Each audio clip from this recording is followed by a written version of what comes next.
So you want to find the inferior part on one side, superior part on the other side, and vice versa to figure out the position of the sacrum.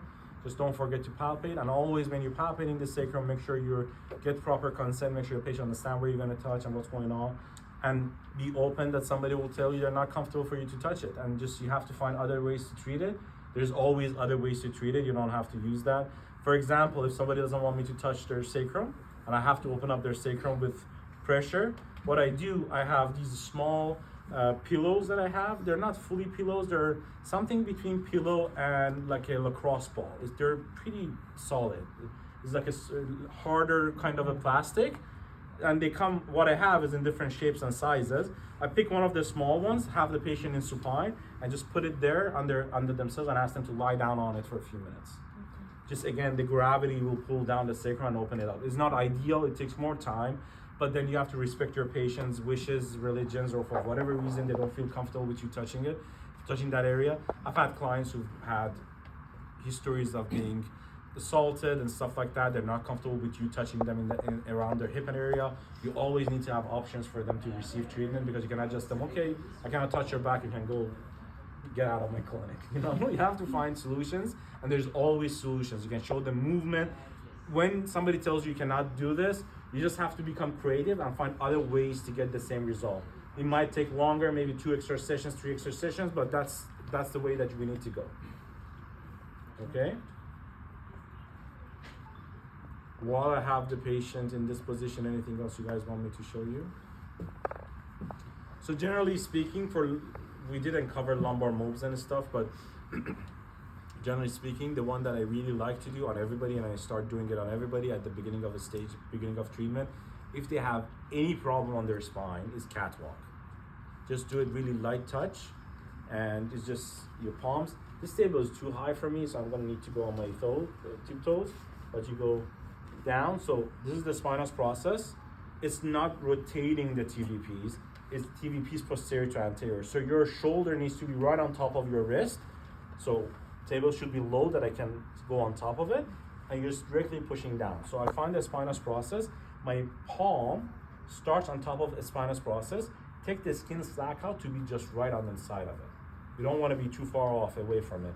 Remember, the TVPs is 2 fingers to the side of your spinous process, the size of the patient's finger. If you're too far away, you're going to be on soft tissue, or if you're higher, you're going to be on the ribs and you're going to be on the scapula.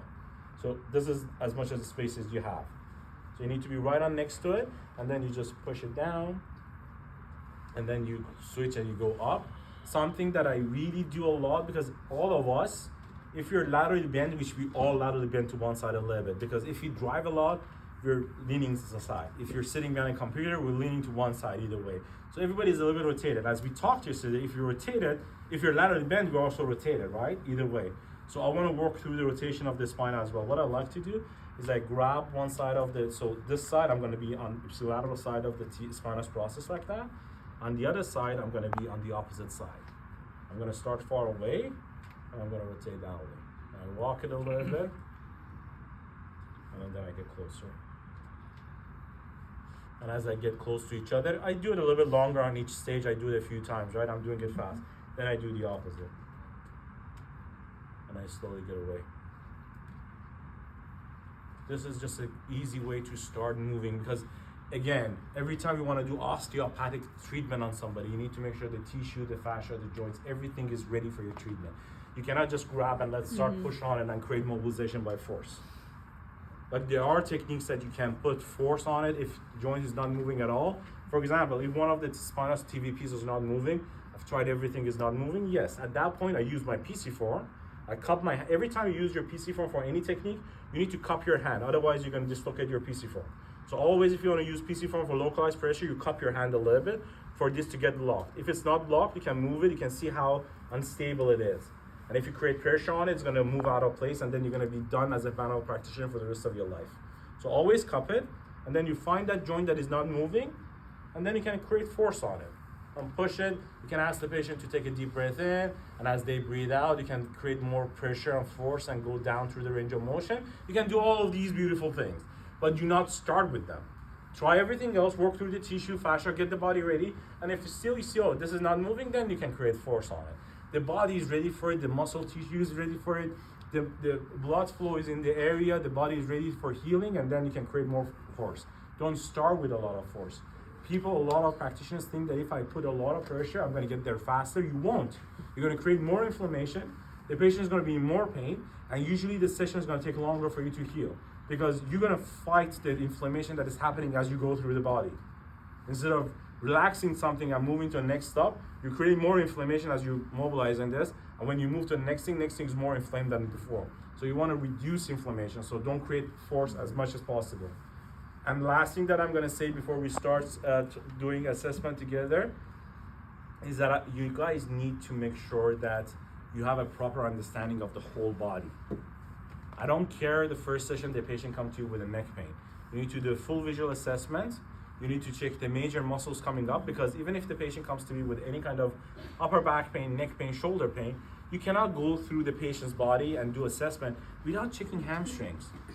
Like if we sit a lot and hamstrings are compressed a lot, it changes the position of your pelvic. If it changes the position of pelvic because of tightness, and I'm going into a posterior tilt, I'm overstretching all my posterior muscles on my back, so everything is being pulled down. So if you're doing that, no matter how much I try and work on this, nothing's gonna happen. So always have a good understanding of all the muscles of the body before we go through. Obviously, if the patient is not here for an ankle pain, I'm not gonna check all the attachments of everything around there. But the big muscles, the calves are having a good tone, the hamstring is doing good, check glutes, check performance to make sure they don't have a lot of trigger points in them. Go through QL, find all the trigger points that are major ones to see if they have a lot of them. As you go through, you need to do a full assessment. If you wanna have a short treatment, you need to have a full assessment.